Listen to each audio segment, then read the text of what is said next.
Hello everyone, welcome to learner सारथी।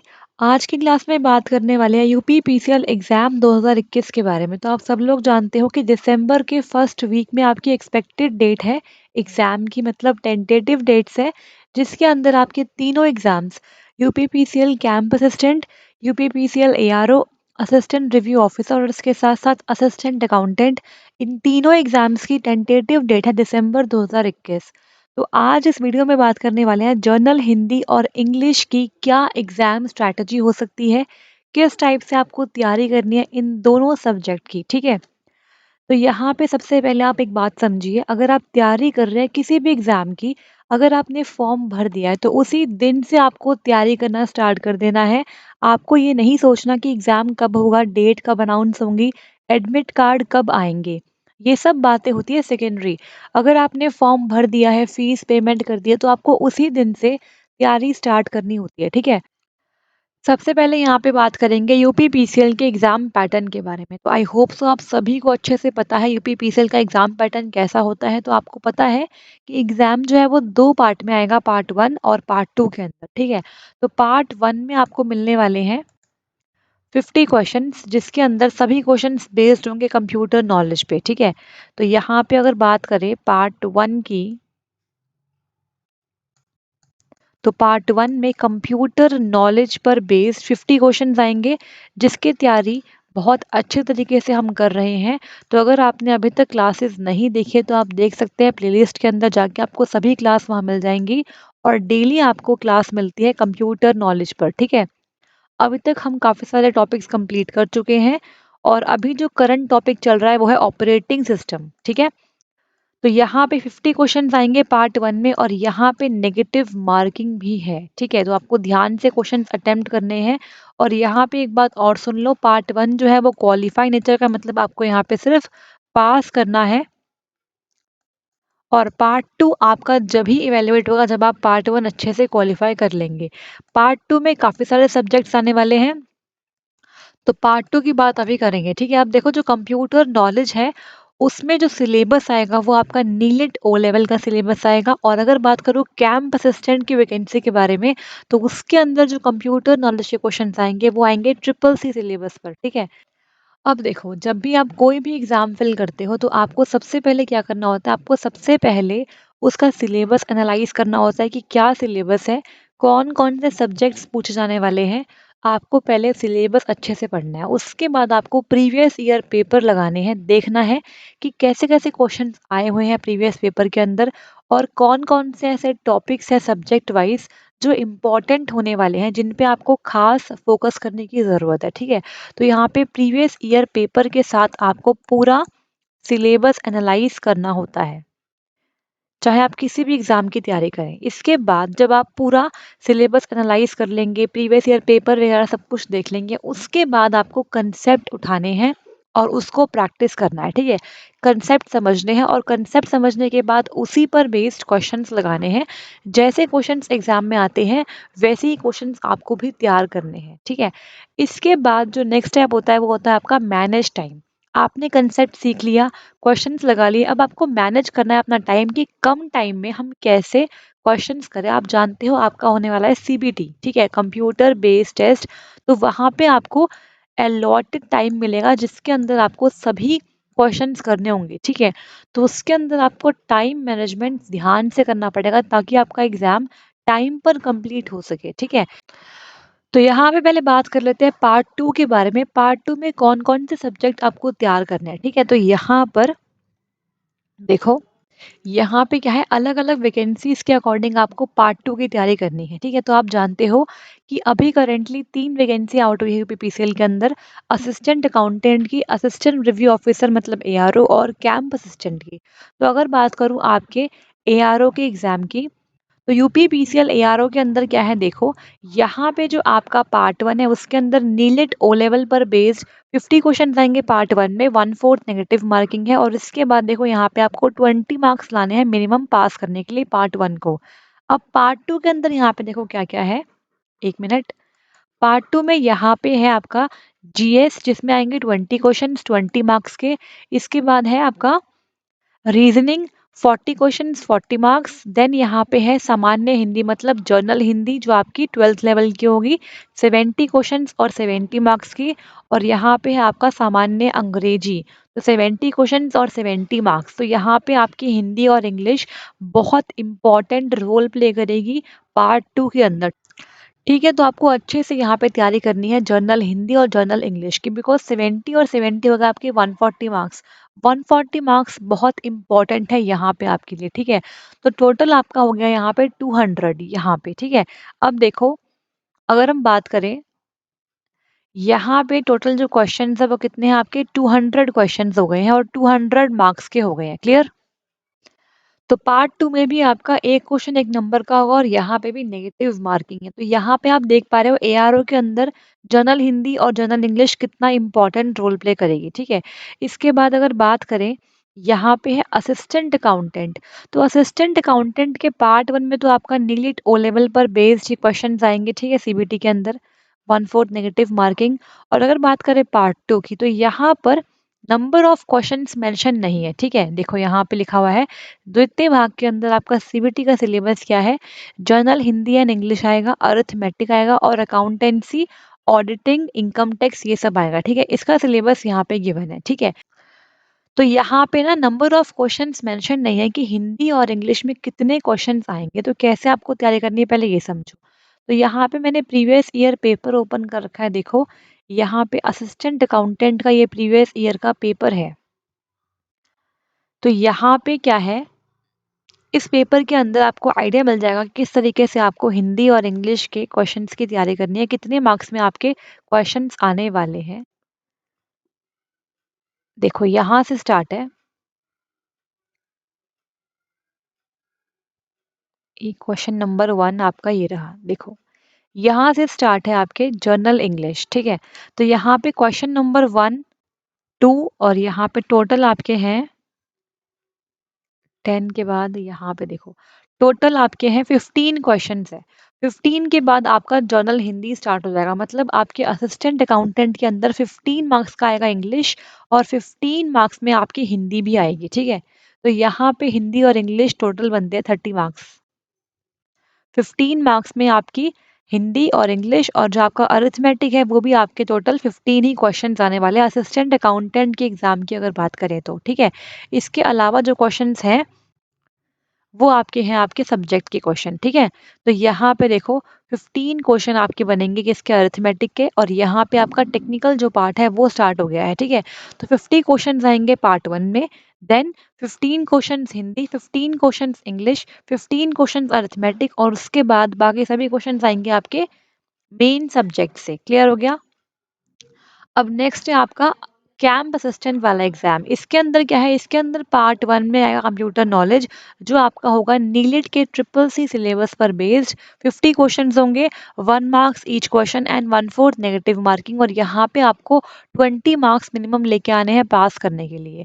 अब यहाँ पे नंबर ऑफ क्वेश्चंस मेंशन है। देखो यहाँ पे आपका जो जीएस है उसके अंदर आएंगे 25 क्वेश्चंस, 25 मार्क्स। इसके बाद जो आपका रीजनिंग है उसके अंदर 45 क्वेश्चन, 45 मार्क्स। देन यहाँ पे हिंदी जो है 65 क्वेश्चन, 65 मार्क्स। और आपकी जो इंग्लिश है उसके अंदर 65 क्वेश्चन, 65 मार्क्स। ठीक है, तो यहाँ पे कैंप असिस्टेंट और एआरओ के अंदर हिंदी और इंग्लिश की वेटेज काफ़ी अच्छी रहने वाली है। ठीक है, अब देखो यहाँ पे बात करने वाले हैं, अपनी पीपीटी पे आते हैं फिर से।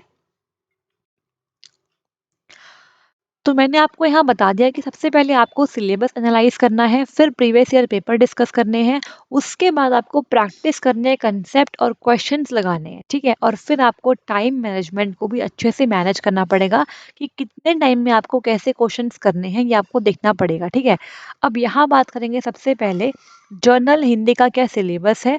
तो यूपीपीसीएल जर्नल हिंदी सिलेबस ये आपके लिए होने वाला है। तीनों एग्जाम्स में आपको यही सिलेबस फॉलो करना है, बस वहाँ पे नंबर ऑफ क्वेश्चंस वेरी करेंगे। ठीक है, तो यहाँ मैं आपके साथ सिलेबस डिस्कस कर रही हूँ और कैसे आपको तैयारी करनी चाहिए आपको बताने वाली हूँ। ठीक है, देखो हिंदी और इंग्लिश की मैं कोई मास्टर नहीं हूँ। ठीक है, जैसे मैंने तैयारी करी है अपने एग्जाम्स के लिए वैसे ही आपको टिप्स दे रही हूँ किस तरीके से आपको तैयारी करनी चाहिए, कितना टाइम आपको हिंदी और इंग्लिश को देना चाहिए। ठीक है, आप देखो यहाँ पे सबसे पहले सिलेबस डिस्कस करते हैं और फिर बात करेंगे आगे के पॉइंट्स के बारे में।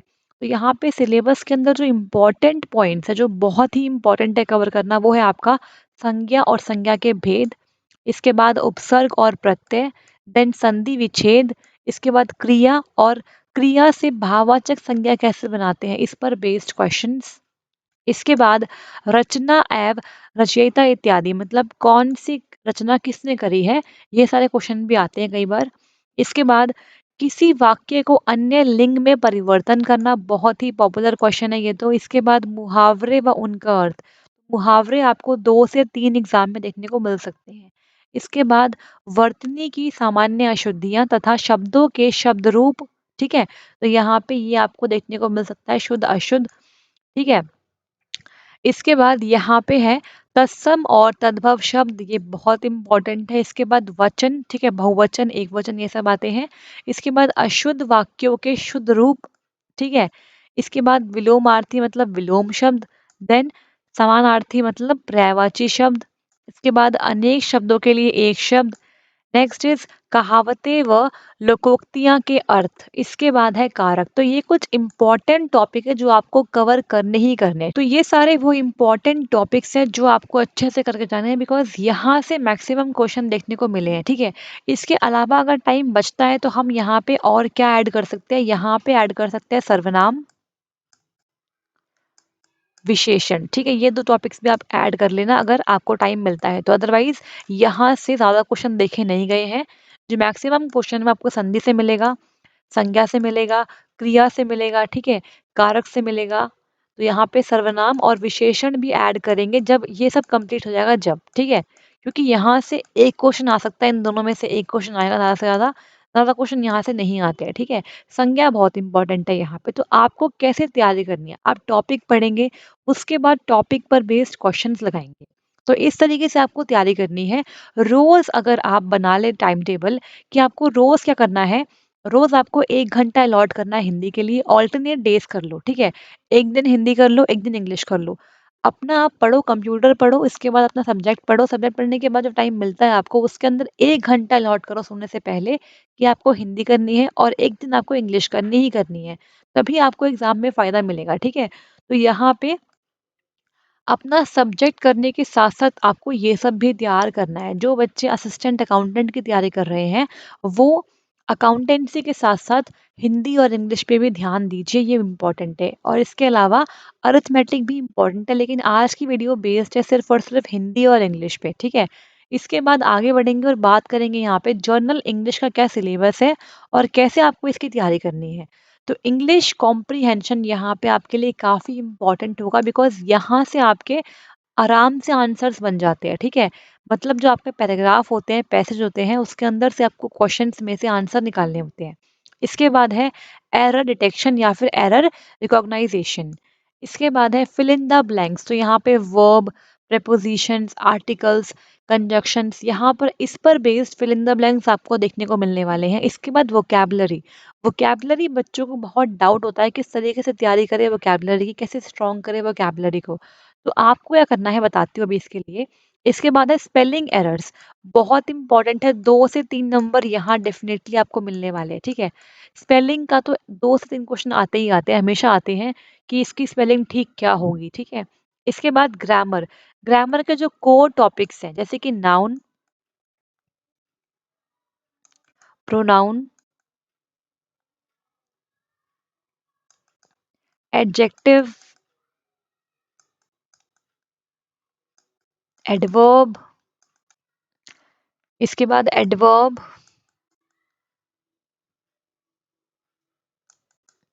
प्रेपोजिशंस, इसके बाद कंजंक्शंस, ठीक है। ये कुछ इंपॉर्टेंट टॉपिक है जो आपको करने ही करने हैं ग्रामर के। इसके अलावा आर्टिकल्स। जब तक आपको इसकी नॉलेज नहीं होगी तो आप फिल इन द ब्लैंक्स कर ही नहीं पाओगे, ठीक है। क्योंकि फिल इन द ब्लैंक्स क्या होते हैं, इन्हीं ग्रामर के इंपॉर्टेंट टॉपिक्स पर ही बेस्ड होते हैं आर्टिकल। इसके बाद है सेंटेंस स्ट्रक्चर, ठीक है। आपको क्वेश्चंस दे देते हैं, आपको बताना है किस तरीके से हम मैनेजमेंट करें, मतलब जंबल वर्ड टाइप, कि आपका सेंटेंस जो है वो स्ट्रक्चर में आ जाए। जैसे कि ABCD को ऑर्डर में कैसे लगाएं कि सेंटेंस एक प्रॉपर स्ट्रक्चर में आ जाए। इसके बाद सिनोनिम्स, एंटोनिम्स, मतलब इसका मतलब होता है सिमिलर, जो मीनिंग होते हैं वो वाले वर्ड्स, और यहाँ पे अपोजिट मीनिंग वाले वर्ड्स आपको निकालने होते हैं। इसके बाद है सेंटेंस कंप्लीशन, ठीक है। इसके बाद है phrases and idiomatic use of the words, तो यहाँ पे इडियम मतलब मुहावरे यहाँ पे भी आते हैं। इसके बाद राइटिंग एबिलिटी, तो ये आपका पूरा सिलेबस है इंग्लिश के लिए। तो मैं आपको यही बोलूँगी कि हिंदी और इंग्लिश को आप क्या करें, ऑल्टरनेट डेज पे कवर करें। कैसे करेंगे, देखो, अगर आप बात कर रहे हैं असिस्टेंट अकाउंटेंट की, ठीक है, पहले बताती हूँ उसके लिए। तो आपको क्या करना है, अकाउंटेंसी तो पढ़नी ही पढ़नी है बिकॉज वो आपका मेन सब्जेक्ट है। उसके साथ साथ आप क्या करें, जो आपके ऑल्टरनेट डेज है वहाँ पर आप एक स्लॉट बना लीजिए कि मुझे 1 घंटा हिंदी पढ़नी ही पढ़नी है। तो आपको टॉपिक वाइज हिंदी पढ़नी है और उसके साथ क्वेश्चंस लगाने हैं। तो 1 आवर अगर डेली आप लगाएंगे ना, डेफिनेटली आपको फ़ायदा मिलेगा एग्ज़ाम के अंदर। ठीक है, आपको यहाँ पे टाइम बचाना है और जल्दी जल्दी एग्ज़ाम में आपको हिंदी और इंग्लिश के क्वेश्चंस करके आने हैं, ठीक है। अब बात करेंगे उन बच्चों की जो एआरओ और कैंप असिस्टेंट के लिए एग्जाम देने वाले हैं। तो उनको हिंदी और इंग्लिश कैसे प्रिपेयर करनी है, क्योंकि आपके पेपर के अंदर हिंदी और इंग्लिश काफ़ी वेटेज में है, ठीक है। अगर बात करें एआरओ की तो वहाँ पर टोटल आने वाले हैं कितने, आपके 70 क्वेश्चन आएंगे ईच में। और अगर बात करूँ कैंप असिस्टेंट की तो वहाँ पर आएंगे 65 क्वेश्चंस ईच। तो आप देख लीजिए कितना वेटेज है हिंदी और इंग्लिश का। तो इस केस में आपको क्या करना है, अपना टाइम यहाँ पे ज़्यादा लगाना है। आपको 2 से ढाई घंटे रोज़ देने पड़ेंगे, हिंदी को एक दिन दो और इंग्लिश को एक दिन दो, तभी आपका हिंदी और इंग्लिश बन पाएगा अच्छे तरीके से, ठीक है। तो इस तरीके से आपको तैयारी करनी है हिंदी की और इंग्लिश की। आपको टॉपिक वाइज क्या करना है, पढ़ाई करनी है और उसके क्वेश्चंस लगाने हैं, तभी आप हिंदी इंग्लिश कर पाओगे। अब बात करेंगे वोकैबुलरी कैसे अच्छी करनी है। वोकैबुलरी के लिए कुछ नहीं करना आपको, देखो, जैसे मान लो आपने सेट किया टीटीएस।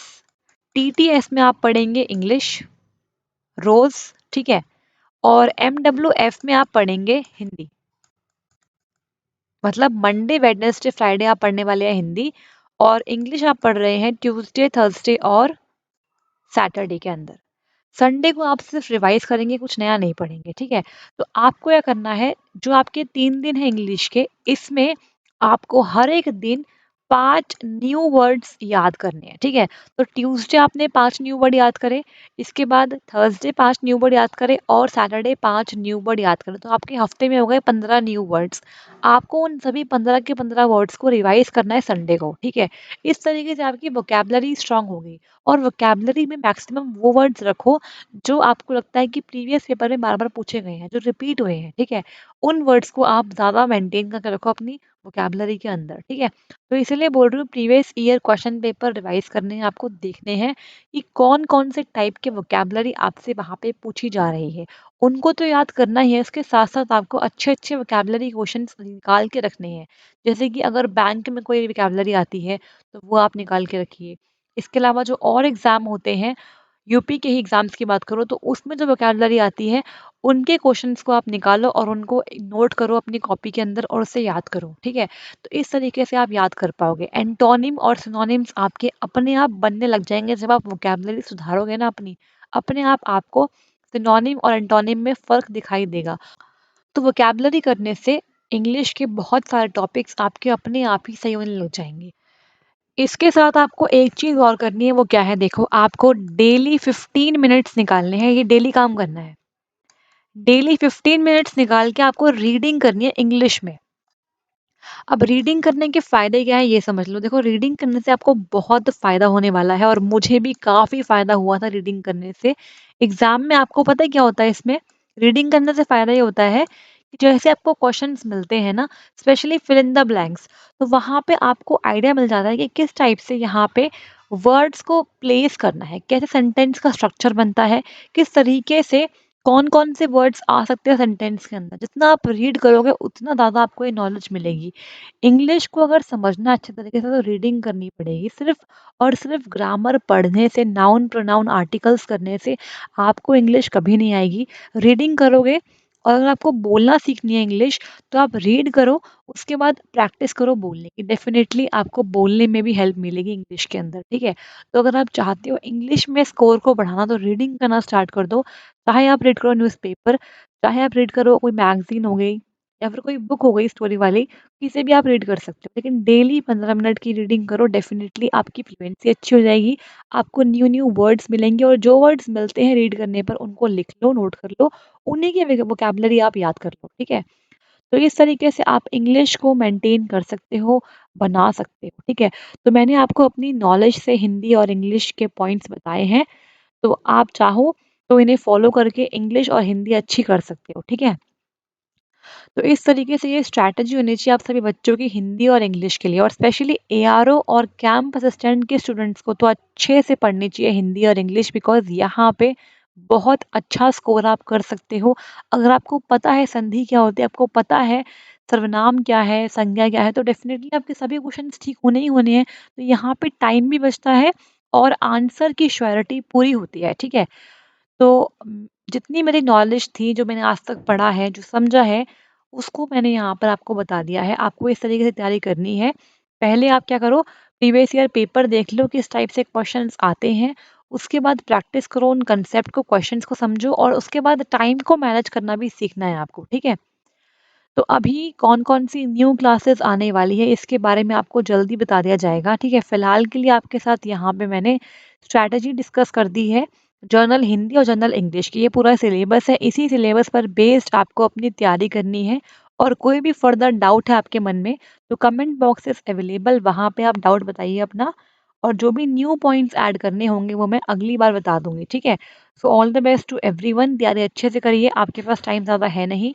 अक्टूबर एंड हो गया है, नवंबर अब स्टार्ट होने वाला है, तो आपके पास लगभग है 1 महीना और 10 से 15 दिन और है, ठीक है? तो इस कम टाइम में आपको अपनी तैयारी बहुत ध्यान से करनी है, फ़ोकस होके करनी है। यहाँ-वहाँ अगर आप भटकते रहोगे तो तैयारी कब करोगे, ठीक है? कंप्यूटर नॉलेज की तैयारी चल रही है, आराम से कर सकते हो, और बाकी कौन-कौन सी न्यू क्लासेस स्टार्ट होने वाली है, इसके बारे में आपको जल्दी बता दिया जाएगा, ठीक है? एक अलग से वीडियो आएगी उसकी, तो उसके लिए आप देख लेना बाद में। तो अभी के लिए अगर आपको ये क्लास अच्छी लगी तो लाइक कर दीजिए, शेयर कर दीजिए एंड सब्सक्राइब कर लीजिए लर्नर सारथी चैनल को। तो मिलते हैं नेक्स्ट क्लास में। और यहाँ पे टेलीग्राम का लिंक गिवन है, आप इसे ज्वाइन कर सकते हो, डिस्क्रिप्शन बॉक्स में लिंक गिवन है। हर संडे टेलीग्राम पर टेस्ट का लिंक मिलता है आपको, जो आधे घंटे के लिए अवेलेबल रहता है। उसी के अंदर आपको क्वेश्चंस करने होते हैं, MCQ based on computer knowledge, ठीक है? अब इसके बाद में नेक्स्ट टेस्ट के अंदर बाकी सब्जेक्ट्स को भी ऐड करने का ट्राई करूंगी, ठीक है? So all the best to everyone, thank you so much.